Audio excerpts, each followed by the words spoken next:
Berlanjut ke informasi lainnya, ada informasi pembagian bantuan sosial tahap 5 di Ciampea, Kabupaten Bogor berlangsung ricuh.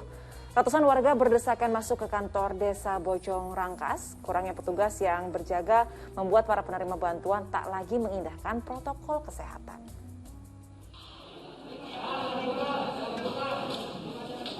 Berdesakan masuk, inilah suasana di kantor Desa Bojong Rangkas, Kecamatan Ciampea, Kabupaten Bogor. Warga datang untuk mendapatkan bantuan sosial senilai Rp600.000.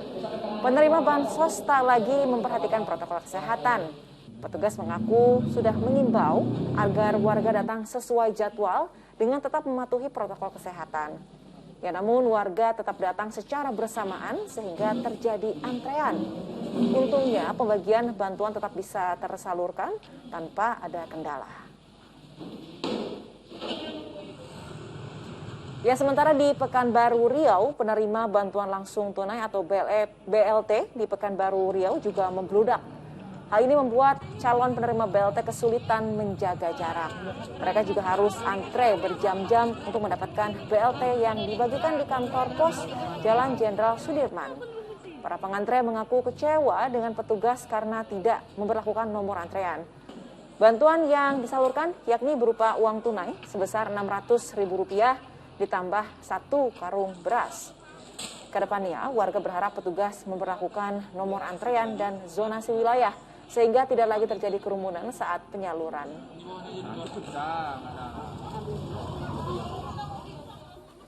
Ya, ini semoga pembagian bansos ke depannya bisa lebih baik lagi dan tidak menimbulkan klaster baru COVID-19 ya Pak Ustadz ya.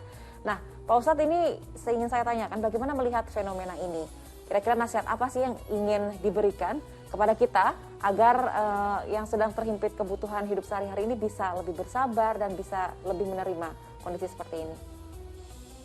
Ya Mbak Wanda, bantuan sosial diperuntukkan untuk mereka yang terdampak COVID-19 ini. Dan semuanya insya Allah akan mendapatkan haknya jika mereka betul-betul memenuhi apa yang sedang dijalankan oleh pemerintah kita. Demikian juga masing-masing juga sesungguhnya harus bersabar. Bersabar untuk tidak kemudian melakukan lagi kerumunan yang akan bisa menimbulkan klaster baru COVID-19 ini. Ada dua hal yang disampaikan oleh Rasulullah SAW. Yang pertama, seseorang hendaklah lebih mementingkan orang lain jika dalam urusan dunia. Tapi kalau urusan akhirat, silakan berlomba-lomba. Misalnya urusan untuk ibadah, urusan untuk beramal soleh, justru kita diminta berlomba-lomba. Tapi untuk urusan dunia, jika ada saudara kita yang lebih membutuhkan, kita persilahkan. Dan insya Allah hak kita tidak akan juga kehilangan. Yang kedua, dalam soal bantuan sosial atau kita mendapatkan bantuan dari yang lain, kita juga selalu mendoakan siapapun yang membantu. Dikatakan oleh Nabi, jika ada orang yang membantu kepadamu, maka doakanlah dia. Kenapa? Karena doa itu akan menenangkan dan membahagiakan yang membantu.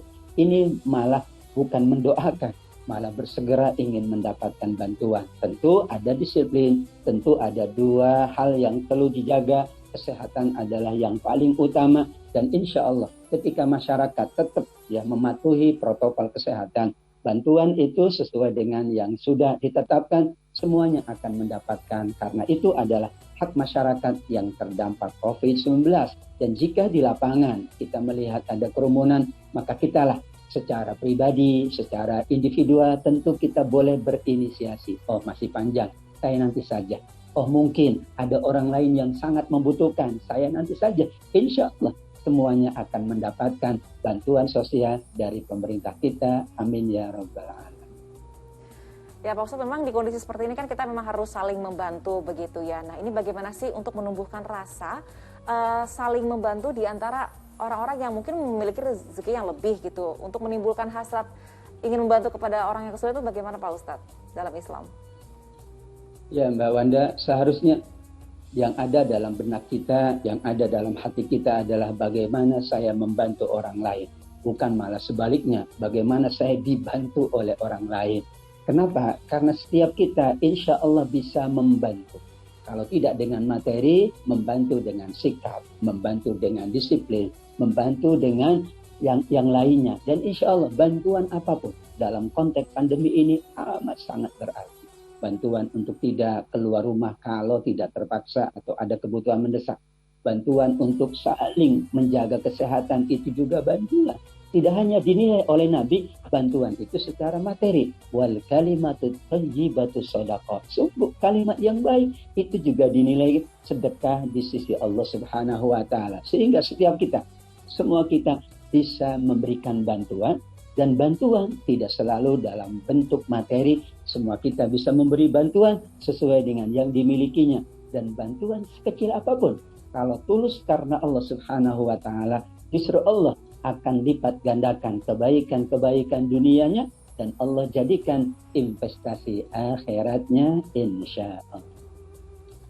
Insya Allah, karena memang kita bersedekah gitu ya, bentuknya tidak hanya materi aja Pak Ustadz. Jadi mungkin ketika orang kesulitan sudah dibantu, mereka juga bisa membantu lagi orang lain gitu ya Pak Ustadz ya. Baik, kita